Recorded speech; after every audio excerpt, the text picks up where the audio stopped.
फल खाए इस वृक्ष के, गीले किए सब पात, धर्म हमारा यही है जलें इसी के साथ। जो कोई वृक्ष जल रहा था ना जंगल में, और उस पे जो पक्षी बैठे थे, तो किसी ने आके कहा, अरे आग लगी है, उड़ते क्यों नहीं हो, तुम्हारे पास पंख हैं? तो उन्होंने कहा, भाई इस पे हम बहुत दिन बैठे हैं, इसके पत्ते हमने गंदे किए हैं, इसके फल खाए हैं, तो अब ये जल रहा है तो हम भी इसके साथ ही जलेंगे। तो ये हिम्मत तो बहुत कम लोगों में होती है। अरे जलने की तो बात छोड़ो, थोड़ी सी भी अपने अस्तित्व पे, व्यक्तित्व पे छोटी छोटी प्रतिकूलताएं आती हैं। ये कह दिया भाई फोन जमा करवा दो, ये कोई बहुत बड़ी बात है क्या? आप अपने गुरु की सन्निधि के लिए फोन जमा भी नहीं करवा सकते? बोले ये फोन जमा कराओगे तो हम मतलब फिर चले जाएंगे, मतलब हम इतने जवान हैं, आज जमाना फोन का है, अपडेट रहना चाहिए। क्या आपको हमारे ऊपर इतना भी विश्वास नहीं है? भाई हमें तो पूरा ही विश्वास है, इसलिए तो अपना रखा है आप लोगों को।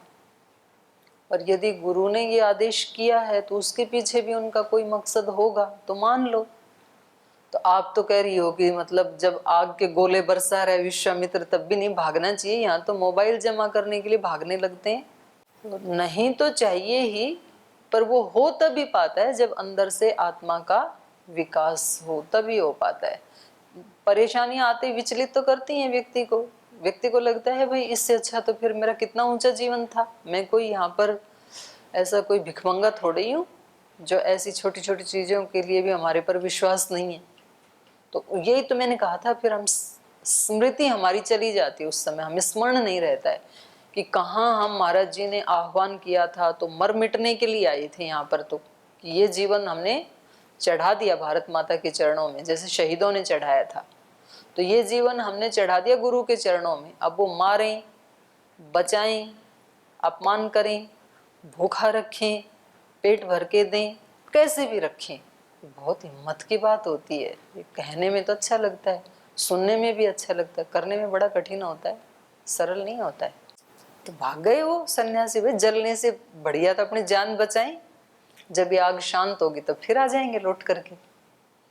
तो इसलिए भाग गए। और गुरुजी बेचारे कह रहे हैं, अरे बार बार कह रहे हैं गुरुजी कि मत भागो, इसको मैं मारूंगा आज। तो गुरुजी बार बार कह रहे हैं, ये कह रहे हैं ना, वद तो वही वशिष्ठस्य मां भैरिति मुहुर्मुहु नाशयामी अद्य गाधेयम निहारम यो भास्कर। गुरुजी कह रहे हैं मत भागो मत भागो। चेले तो भाग गए सारे।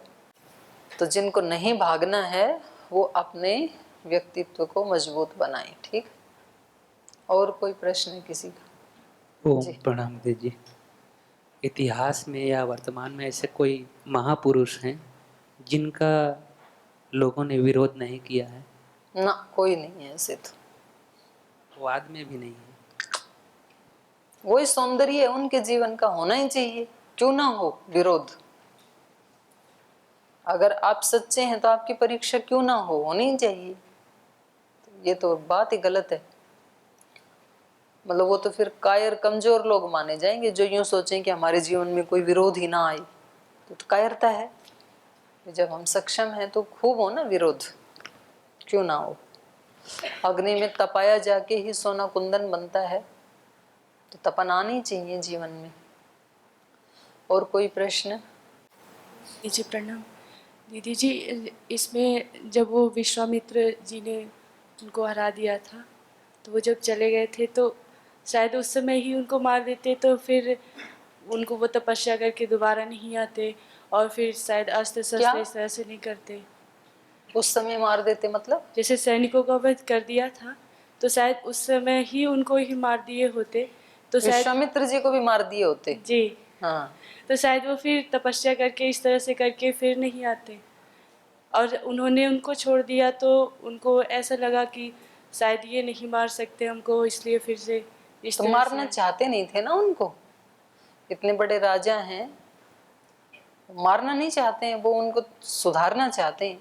मारना उद्देश्य थोड़ी होता है बड़ों का। तो उस कोई परिवर्तन तो नहीं आया? आएगा ना, ऐसे ही आएगा, ठोकर खा खा के ही आता है परिवर्तन। और बड़े कभी किसी को मारना नहीं चाहते हैं, जब तक कि बिल्कुल ही अपरिहार्य ना हो जाए नहीं मारना चाहते हैं, सुधारना ही चाहते हैं। झट से मार दे ऐसे मतलब थोड़ा सा बोलते ही, तो फिर बड़े में और छोटे में अंतर क्या हुआ? बच्चे कुछ भी थोड़ा सा उल्टा पलटा करें और माँ बाप सीधा ही फरसा चला गर्दन पे फरसा चला देंगे ऐसे थोड़ी होता है। तो पिता तुल्य हैं वशिष्ठ तो बोले उसी समय मार देते जी, जब बच्चा थोड़ी थोड़ी शैतानी करने लगा उसी समय कुलाड़ा चला देते। ऐसे थोड़ी होता, मारना मकसद थोड़ी होता है माँ बाप का, सुधारना मकसद होता है। तो कई सारी उनकी भूलें त्रुटियां सहन करते हैं, माँ बाप भी सहन करते हैं, गुरुजन भी सहन करते हैं, उनको बताते हैं, फिर भी उनके प्रति करुणा की ही दृष्टि रखते हैं। तो ऐसी इनकी थी। इस तरह से तो उनके अंदर और ज़्यादा दम्भ आ गया कि वो मारे नहीं, वो तपस्या करके और ज़्यादा तो पूरा पढ़ा नहीं ना अभी आपने, बनेंगे ब्रह्म ऋषि बनेंगे, वहीं जाएंगे। ठोकरें खा खा के भी सीखता है व्यक्ति। ठीक है, जितना समझाना था उतना तो समझा ही दिया, पीछे दे दो भाई परमवीर जी को।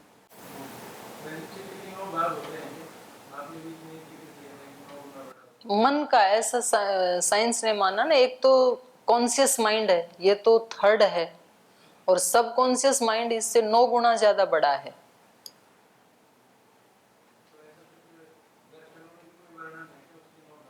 नौ भागों का तो नहीं है, 7 का तो है। तस्य सप्तधा प्रांत भूमि प्रज्ञा। तो संस्कार हमारे जितने भी हमने आज तक जन्म लिए वो सारे के सारे हमारे चित्त में हैं। मतलब उसका ये ही कहना है, जैसे हमने इस संसार के बारे में वेद मंत्र में आता है ना कि ये जो दिखाई दे रहा है ये तो 1/4 जैसे है ब्रह्म का मूर्त रूप तो, और इससे 3 गुना ज्यादा तो दिखते नहीं हैं जो। तो इसका मतलब ये है कि इससे बहुत ज्यादा बड़ा ऐसा है जो अदृश्य है। और हमारे व्यक्तित्व के भी जो 5 कोश बताए तो 5वां ही दिखता है ये स्थूल रूप से। तो इसका मतलब है जो दिख रहा है इससे 4 गुना ज्यादा ऐसा है जो दिखता नहीं है। तो अदृष्ट भाग जो है वो ज्यादा बड़ा है, बस इतना ही इसका कहने का अभिप्राय है। चलें आगे चलें, थोड़ा पढ़ें। वसिष्ठाश्रम पदम शून्यम आसीत् महात्मना मुहूर्तमिव निःशब्दम आसीदीरिण सन्निभम वदतो वै वसिष्ठस्य मा भैरिति मुहुर्मुहु नाशयाम्यद्य गाधेयं निहारमिव भास्कर एवं उक्त्वा महातेजा वसिष्ठो जपतां वरः विश्वामित्रं तदा वाक्यं सरोषमिदमब्रवीत् आश्रमं चिरसमृद्धं यद्विनाशितवानसि दुराचारो हि यन्मूढस्तस्मात् त्वं न भविष्यसि इत्युक्त्वा परमक्रुद्धो दण्डमुद्यम्य सत्वर विधूम इव कालाग्नेर्यमदण्डामिवापरम्। तो महर्षि वशिष्ठ जो उनके शिष्य इधर उधर भागने लगे तो उन्होंने कहा वदतो वही वशिष्ठस्य, वशिष्ठ ऋषि के ऐसे कहे जाने पर वो ऐसे कह रहे हैं, माँ भई इति मुहुर्मुहु, बार बार कह रहे हैं कि आप डरो मत। अद्य गाधेयम नाशयामि, आज मैं इस गाधी पुत्र का नाश कर दूंगा। कैसे कर दूंगा? निहारम इव भास्कर, जैसे सूर्य कुहासे का नाश कर देता है, कोहरा होता है फिर सूर्योदय हो जाए तो वो फिर धीरे धीरे अपने आप नीचे आ जाता है। तो सूर्य कोई आकर के उससे झगड़ा नहीं करता है, सूर्य अपने स्थान पे रहता है और अपने स्थान पे रहते हुए ही कोहरे का नाश अपने आप हो जाता है। तो वशिष्ठ कोई इस तरह से फर्शा आदि नहीं चलाएंगे उसके ऊपर जैसे ये चला रहा है, लेकिन वो अपने ब्रह्म बल से ही उसका सब दर्प नाश कर देंगे, उसके अहंकार का नाश कर देंगे। तो इसलिए इन्होंने कहा अद्य अहम नाशयामि गाधेयम। एवं उक्त्वा महातेज वशिष्ठ जपताम वर, तो इस प्रकार जप करने वालों में श्रेष्ठ। इससे ये पता लगता है कि वशिष्ठ जी का जो है अजपा जप चलता ही रहता होगा हमेशा, क्योंकि ये विशेषण बार बार आ रहा है जपताम वर। तो ब्रह्म में स्थित रहने के लिए, ब्रह्मचारी बनने के लिए या ब्रह्मनिष्ठ बनने के लिए ये भी एक बहुत बड़ा उपाय है कि व्यक्ति हमेशा जप करता रहे। क्योंकि मन का स्वभाव है, वो कुछ ना कुछ तो करेगा, वो खाली नहीं रह सकता है। तो उसकी डायरेक्शन उधर चेंज कर दो। और खास करके तो कई संतों ने बताया कि कलयुग में ये सबसे बड़ा उपाय है जप। तो निरंतर व्यक्ति जप करता रहे। बस दो चीजें समझ में आती हैं। मन को तो जप में लगा के रखे। और ऐसे आज भी वर्तमान में भी कई ऐसे सन्यासी साधु साध्वियों से मिले, उन्होंने यही बताया। एक माता जी का मैंने बताया ना कई बार, दक्षिण में जो है माता अमृतानंदमयी, वो तो पढ़ी हुई नहीं है, 4 क्लास पढ़ी थी, केवल एक ही भाषा जानती है, मलयालम। और वो इतना बड़ा काम कर रही हैं, मतलब दक्षिण में तो पतंजलि जितना काम कर रही हैं, वो काफी काम कर रही हैं। तो उनके उसका राज किसी ने पूछा तो बस वो यही बताती थी कि मैं हमेशा एक कदम भी आगे नहीं रखती थी बिना जाप के। और जाप भी उनको कोई गायत्री मंत्र या ऐसा कोई वेद का मंत्र तो आता नहीं था, वो भगवान को माँ के रूप में मानती थी। तो अहरनिश उनके मुख से माँ माँ माँ ऐसे निकलता था। एक कदम भी रख लिया तो पीछे हटाती थी कि ये मैंने बिना मंत्र का जाप किए कदम रख लिया। तो फिर क्या हो जाएगा कि चित्त एकाग्र हो जाता है। फिर एक ही एक शब्द जब हम बार बार उसको सुनाते हैं तो वो फिर उसके सबकॉन्शियस माइंड में घुस जाता है। और एक बार अवचेतन मन में जो चीज गई, फिर व्यक्ति न चाहते हुए भी वही करता है। आज भी हम वही कर रहे हैं, क्योंकि हमारे अवचेतन मन में जन्म जन्मांतरों से काम क्रोध लोभ मोह के संस्कार हमने भर रखे हैं। तो इसलिए न चाहते हुए भी हम जैसे ही मौका आता है काम क्रोध लोभ मोह के वशीभूत होके वही काम करते हैं। और हमारा वश नहीं चलता है। हम कहते हैं हमने सुना था पाठ में, कथा में, सत्संग में, समझ में भी आया था, हम भी ऐसा ही मानते हैं, लेकिन क्या करें, वो जब मौका आता है तो वैसा हो जाता है। तो वैसा इसीलिए ही हो जाता है क्योंकि अवचेतन मन में जो भरा हुआ है वो वैसा करवा देता है। कॉन्शियस माइंड को तो वो साइड में कर देता है उस समय, और सबकॉन्शियस माइंड में जो प्रबल संस्कार हैं वो वैसा करवा देते हैं हमारे से। तो जप करते रहेंगे तो एक चीज को बार बार बार बार बार बार बार बार बार बार दोहराया जाता है, तो वो कहीं ना कहीं फिर अवचेतन मन में चला जाता है और वो बाकी को हटा देता है फिर वहां से, और खुद अपना स्थान बना लेता है। ये तो नियम है ना सारी सृष्टि का। जिसकी अधिक संख्या होगी, मानो इस कक्ष में कोई एक विजातीय व्यक्ति यहाँ करके बैठ जाए जो गुरुकुल का नहीं है, और गुरुकुल के सारे ब्रह्मचारी जितने भी छोटे गुरुकुल के, बड़े गुरुकुल के, पतंजलि गुरुकुल के, वैदिक गुरुकुल के, सारे आकर के यहाँ भी हटो, ये हमारी जगह है, हटाते हटाते फिर वो एक भारी हो जाएगा थोड़ी देर में। तो ये मंत्र जाप से अच्छी चीज वहां डालते डालते डालते डालते बुरी हट जाती है।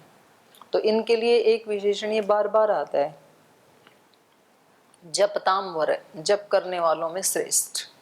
एवं उक्त्वा महातेजा वसिष्ठो जपताम वर विश्वामित्रम तदा वाक्यम सरोषमिदम अब्रवीत। तो रोष सहित माने दुखी होकर के, परेशान होकर के, और एक क्रोध पूर्वक, रोष पूर्वक ये शब्द, ये वाक्य उन्होंने विश्वामित्र जी को बोले, वशिष्ठ जी ने। आश्रमं चिर समृद्धं यद विनाशितवानसि दुराचारो हि यन्मूढ़स्तस्मात् त्वं न भविष्यसि। कह रहे हैं चिर समृद्धम आश्रमम यद विनाशितवानसि।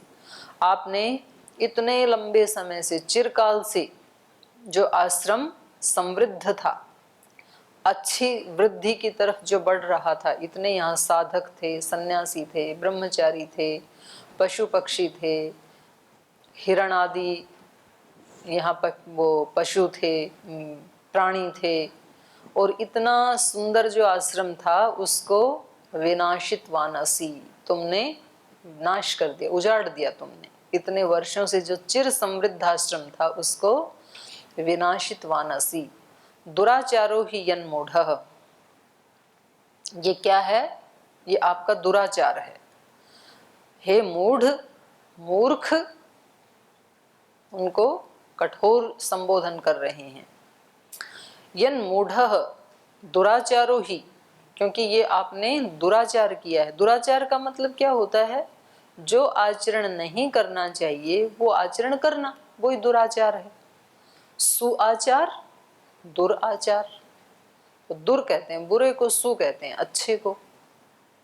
तो सुआचार को तो सदाचार कह देते हैं, सत आचार, और बुरे आचरण को दुराचार कह देते हैं। तो इसलिए इनके लिए संबोधन किया, आप मूढ़ हैं, आप दुराचारी हैं, जो आपने ऐसा किया, ऐसा नहीं करना चाहिए था। तस्मात् त्वं न भविष्यसि, इसलिए अब आप भी नहीं रहेंगे। जो दूसरे का विनाश करता है या करने की बात सोचता है तो वो वास्तव में अपना ही विनाश करता है। आपने सोचा कि आश्रम नहीं रहेगा, तो आश्रम नहीं रहेगा, ये जो आपका भाव है ये आपका ही नाश कर देगा, आप भी नहीं रहेंगे। त्वं न भविष्यसि, तुम भी नहीं रह सकोगे। तो कल भी ये बात आई थी ना कि हम जो दूसरे को देते हैं वो वापस हमारे पास ही लौट के आने वाला है। तो दूसरे को क्या भाव देते हैं, हम किसी के बारे में क्या सोचते हैं, क्या बोलते हैं, कैसा उसके प्रति आचरण करते हैं, तो वो वापस खुद के ही पास आने वाला है। तो इन्होंने इनके आश्रम को नष्ट करना चाहा। और नष्ट किस लिए करना चाहते हैं? क्योंकि इनके पास जो एक ब्रह्म बल है वो मेरे पास आना चाहिए। आने को तो आएगा, सबके पास आ सकता है वो, पर आएगा तभी ना जब आप उसके पात्र बनेंगे। आप भी उतनी ही तपस्या करेंगे, साधना करेंगे, पुरुषार्थ करेंगे, तो भगवान के पास अनंत है, आपको भी देगा। पर किसी दूसरे को पराजित करके, दूसरे को अपमानित करके यदि छल पूर्वक लेना चाहते हैं तो फिर आ भी रहा होगा यदि आपके पास, तो भी रुक जाएगा बीच में, क्योंकि आपकी भावना ठीक नहीं है। आप तो किसी दूसरे को, जैसे कोई रेस में चल रहे हैं ना, तो उसको गिरा करके पैर से और फिर फर्स्ट आना चाहता है जो व्यक्ति, तो ऐसे व्यक्ति कभी भी आगे नहीं जाते हैं। तो इन्होंने कहा दुराचारो ही यन्मूढ़ तस्मात् त्वं न भविष्यसि इत्युक्त्वा परम क्रुद्धो दंडम उद्दम्य सत्वर विधूम इव कालाग्निर्यमदंडम इव परम इति उक्त्वा, ऐसा कह करके, परम क्रुद्ध, बहुत क्रोधित हुए वशिष्ठ जी, और सत्वर दंडम उद्दम्य, बहुत जल्दी से उन्होंने अपने दंड को उठा करके, दंड धारण करके, कौन सा दंड है इनके पास? ब्रह्म दंड। और उस समय इनका रूप कैसा हो गया? विधूम इव कालाग्नि, साक्षात कालाग्नि बन गई।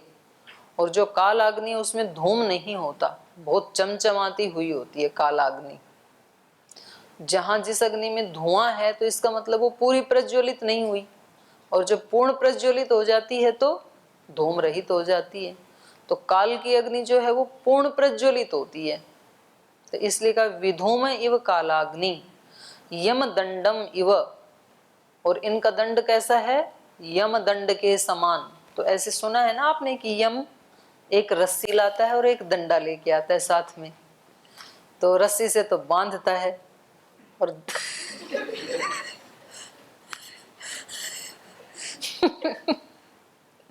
दंड से पिटाई करता है।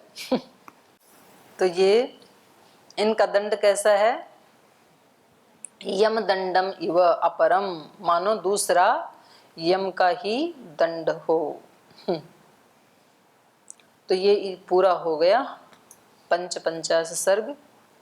अब षट पंचाश सर्ग, इसमें विश्वामित्र जी के द्वारा वशिष्ठ जी पर नाना प्रकार के दिव्य अस्त्रों का प्रयोग, और वशिष्ठ के द्वारा ब्रह्मदंड से ही उनका शमन, और विश्वामित्र का ब्राह्मणत्व की प्राप्ति के लिए तप करने का निश्चय, ये इस सर्ग में आएगा।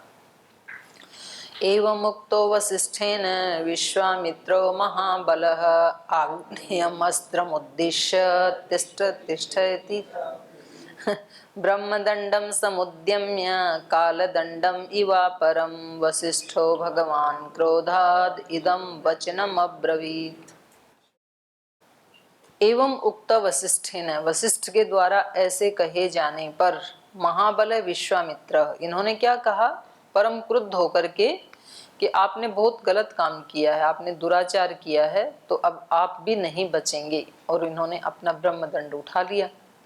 तो ऐसा इनके द्वारा कहे जाने पर, वशिष्ठ जी के द्वारा कहे जाने पर, महाबली विश्वामित्र आग्नेयम अस्त्रम उद्देश्य, आग्नेय अस्त्र उठा लिया उन्होंने। बोले आप तो मेरे को क्या नष्ट करोगे, मैं आपको आग्नेय अस्त्र से अभी भस्म कर देता हूँ। क्योंकि नई नई तपस्या करके नए नए अस्त्र लाए थे शिव जी से मांग के। तो जब व्यक्ति के अंदर अहम होता है ना, घमंड होता है, तो उसको लगता है कि मेरे पास तो, मैं तो चाहूँ तो 1 मिनट में सब भस्म कर सकता हूँ। तो इनको अहंकार था, तो इन्होंने सीधा आग्नेय अस्त्र उठा लिया। आग्नेयम अस्त्रम उद्दिश्य तिष्ठ तिष्ठ इति च ब्रवीत, ठहरो ठहरो, आपको मैं बताऊं। ऐसे होता है ना, झगड़ा करते हैं तो रुक, तेरे को मैं बताता हूं अभी आग्नेय अस्त्र।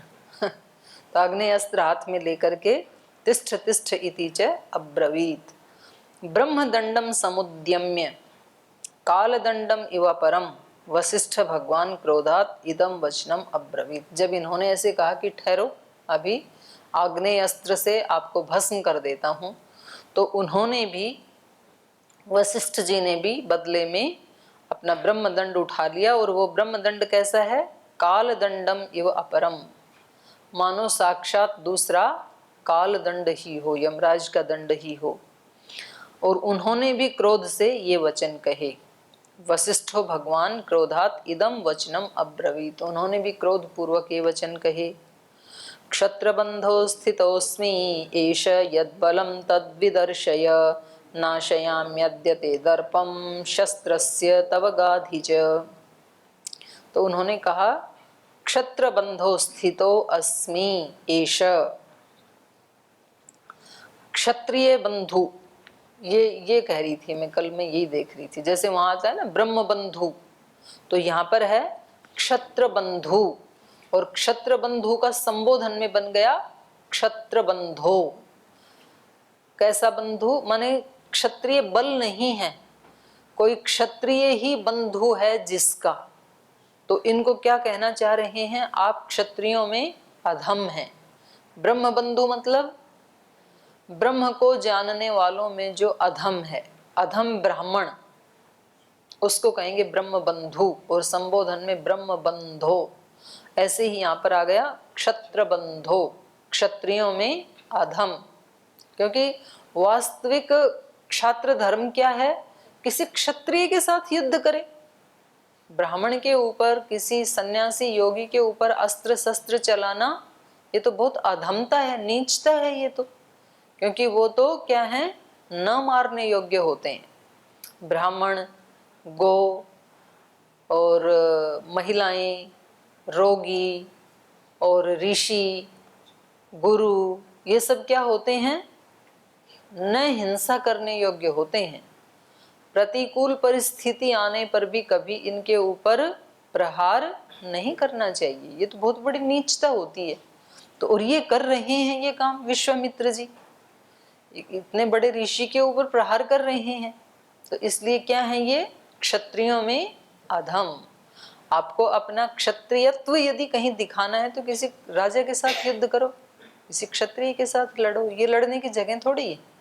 आपके अंदर ज्यादा बल पराक्रम है तो माँ बाप को थोड़ी ना आप कुछ अपनी विद्वत्ता से उनका अपमान करोगे कि हम तो बहुत विद्वान बन गए।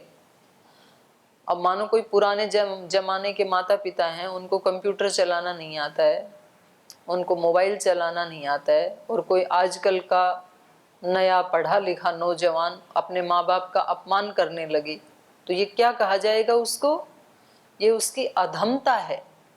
हो सकता है आपको मोबाइल के ऊपर 1-2 एप्लीकेशन डाउनलोड करनी आ गई, पर उनका जीवन का जो अनुभव है वो आपके इस ज्ञान से हजारों गुना ज्यादा है। तो कभी भी ऐसे अपने बड़ों का अपमान नहीं करना चाहिए। आपको कोई अतिरिक्त विद्या आ भी गई तो उसका प्रयोग आप किसी अपने प्रतिद्वंद्वी के साथ करो, उस फील्ड में जाके करो, माँ बाप और गुरुजनों पे नहीं करना। तो इसलिए इनको कहा क्षत्र बंधो स्थितो अस्मि एष, यह मैं यहाँ खड़ा हुआ हूं। जब इन्होंने कहा ना आग्नेय अस्त्र हाथ में लेके कि ठहर, अभी बताता हूं तेरे को, तो इन्होंने कहा कि ठीक है, क्षत्रियों में अधम अहम स्थितो अस्मि एष एष अहम स्थितो अस्मि, मैं यहीं खड़ा हूं, कहीं नहीं जा रहा हूं मैं। यद बलम तद विदर्शय, आपके अंदर जो भी बल है दिखाओ उसको, आपको चुनौती है। क्षत्रिय में अधम, मैं यहीं खड़ा हुआ हूं, आपके पास जो भी बल है किसी भी प्रकार का, तद विदर्शय, उसको आप दिखाओ। अद्य ते दर्पम नाशयामि, ये बार बार क्या कह रहे हैं, ते दर्पम नाशयामि, तेरे घमंड को, माने ये उनके दोष को दूर करना चाह रहे हैं, उनको नहीं मारना चाह रहे हैं। जो आप पूछ रहे थे ना, किसी उन्होंने त्रुटि की तो उन्हीं को उसी समय मार देते, क्योंकि उनको मारना ही नहीं चाहते हैं ये तो उनके दोष को मारना चाहते हैं। तो यहाँ भी ये कह रहे हैं, ते दर्पम नाशयामि अद्य, आज मैं आपके इस दर्प को चकनाचूर कर दूंगा।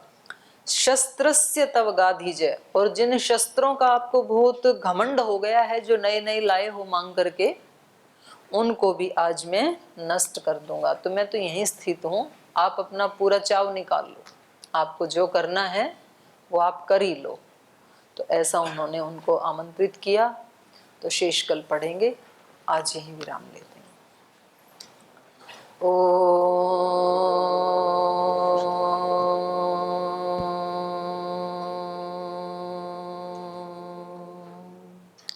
शांति शांति शांति।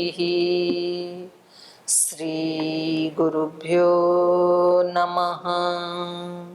राम का गुणगान करिए, राम का गुणगान करिए, राम प्रभु की भद्रता का, सभ्यता का ध्यान धरिए, ध्यान धरिए, राम का गुणगान करिए, राम का गुणगान करिए, राम के गुण गुण चिरंतन, राम के गुण गुण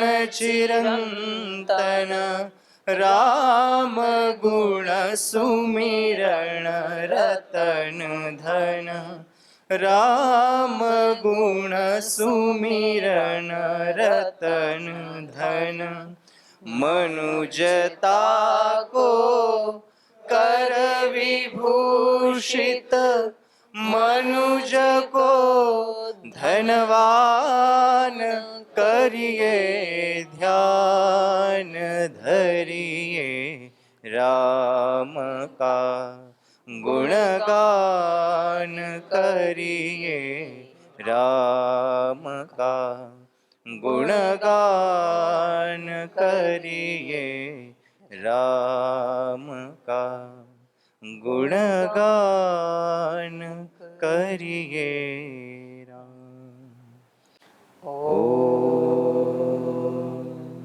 श्री गुरुभ्यो नमः।